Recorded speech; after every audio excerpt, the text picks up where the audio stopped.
আজকে সকালে না আমি ঘুম থেকে তাড়াতাড়ি উঠে পড়েছিলাম। কালকের মতো না আর দেরি হয়ে যায়নি।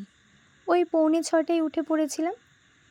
যেদিন সময়ের একটু আগেই আমি ঘুম থেকে উঠে পড়ি, সেদিন একটু ছাদে যাই।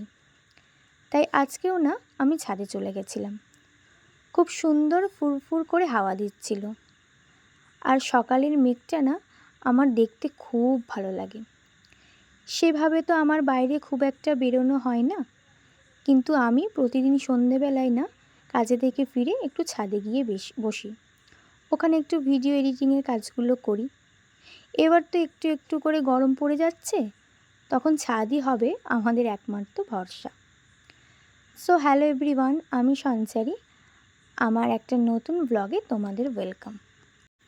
ভিডিওর শুরুতে একটা কথা না বলেই পারছি না। এত অল্প সময়ের মধ্যে যে তোমরা আমাকে এতটা ভালোবাসা দেবে, আমি না ভাবতেই পারিনি। আমার কাছে না এটা অনেক বড় পাওয়া। এই প্ল্যাটফর্মে এসে আমি যে এতটা ভালোবাসা পাবো, সত্যি। এখন যেমন তোমরা আমার পাশে আছো, এভাবেই সবসময় আমার পাশে থাকো। তোমাদের এক একটা কমেন্ট আর ভিউজ না আমার কাছে ইন্সপিরেশন। এদিকে আমার চা বানানো কমপ্লিট হয়ে গেছে। আজকে না অনেক দিন পর দুধ চা বানালাম। আমি দুধ চা খেতে বরাবরই খুব পছন্দ করি, কিন্তু শরীরের ভালোর জন্য এটাকে অ্যাভয়েড করি। প্রতিদিনই না আমি ঘুম থেকে উঠে আগে চা বানাতে চাই। আগে চা না বানালে সন্দীপ ঘুম থেকেই উঠবে না। ওর প্রতিদিনই সকালে ঘুম থেকে উঠতে অনেক কষ্ট হয়, তাই আমি আগে চা বসিয়ে ওকে ঘুম থেকে ডাকি।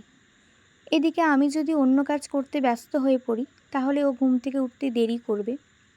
ভিডিওতে তোমরা ওর মুখটা দেখলেই বুঝতে পারবে, দেখে মনে হবে ওকে কেউ জোর করে ঘুম থেকে তুলেছে। আজ সকালে না আমাদের বাড়িতে আমার মা এসেছিল। আমার ওই বাড়িতে কিছু জিনিস ছিল, সেগুলোই দিতে এসেছিল। আমার না কোনো ভিডিও ক্লিপ করা হয়নি তখন, তাই তোমাদের সাথে শেয়ার করতে পারলাম না।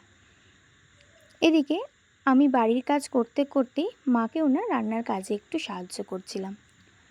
প্রতিদিন সাহায্য করতে পারি না, যেদিন একটু আমার হাতে বেশি সময় থাকে সেদিন মাকে সাহায্য করি। এমনিতেও না আমার বাড়ির কাজ করতে বেশ ভালোই লাগে। দেখো, নিজের কাজ নিজে করব, তাতে কোনো লজ্জা নেই। আমি চাইলেই না একটা হেল্পিং হ্যান্ড রাখতে পারি, কিন্তু ওই যে কেউ নিজের মনে করে কাজ করবে না, ওই জন্যই রাখতে ইচ্ছে করে না। এদিকে তোমাদের সাথে কথা বলতে বলতে আমার প্রায় বাড়ির সমস্ত কাজ কমপ্লিট হয়ে গেছে। স্নানও করে নিলাম। ভিডিওটা আজ এ পর্যন্তই। আজ তবে আসি, পরের ভিডিওতে আবার দেখা হবে।